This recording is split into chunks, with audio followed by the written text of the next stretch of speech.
Évangile de Jésus-Christ selon saint Luc. Luc 1, verset 39 à 56. En ces jours-là, Marie s'est mise en route et se rendit avec empressement vers la région montagneuse dans une ville de Judée. Elle entra dans la maison de Zacharie et salua Élisabeth.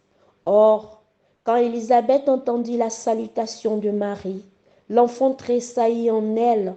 Alors, Élisabeth fut remplie d'Esprit Saint et s'écria d'une voix forte, « Tu es bénie en toutes les femmes, et le fruit de tes entrailles est béni.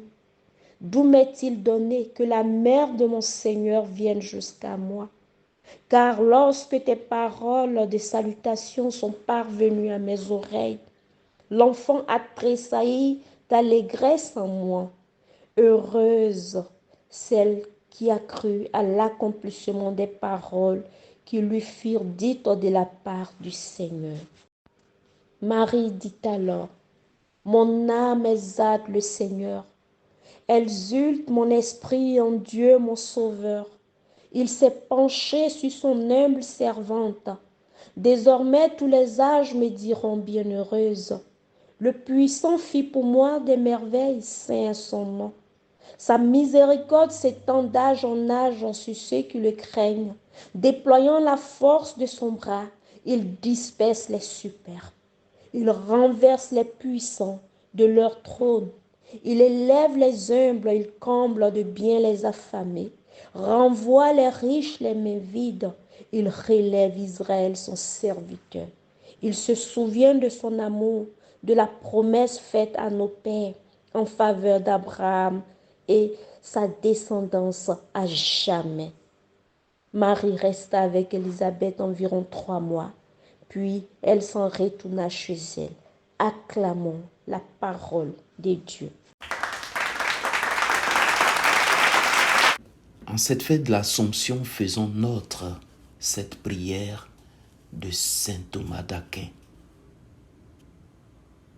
Obtenez-moi encore, ô très douce souveraine, une charité vraie qui me fasse aimer de tout cœur votre très saint Fils, notre Seigneur Jésus-Christ, et vous après lui, par-dessus toutes choses, et le prochain en Dieu et à cause de Dieu, sachant me réjouir de son bien, m'affliger de son mal, ne mépriser personne, ne jamais juger témérairement, ne me préférer dans mon cœur à quiconque.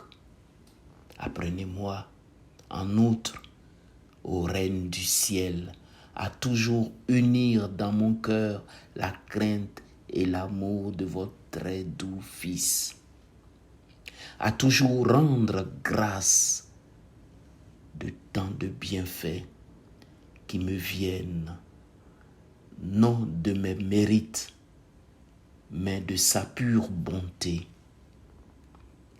à faire de mes péchés une confession pure et sincère, une pénitence vraie, pour mériter ainsi miséricorde et grâce.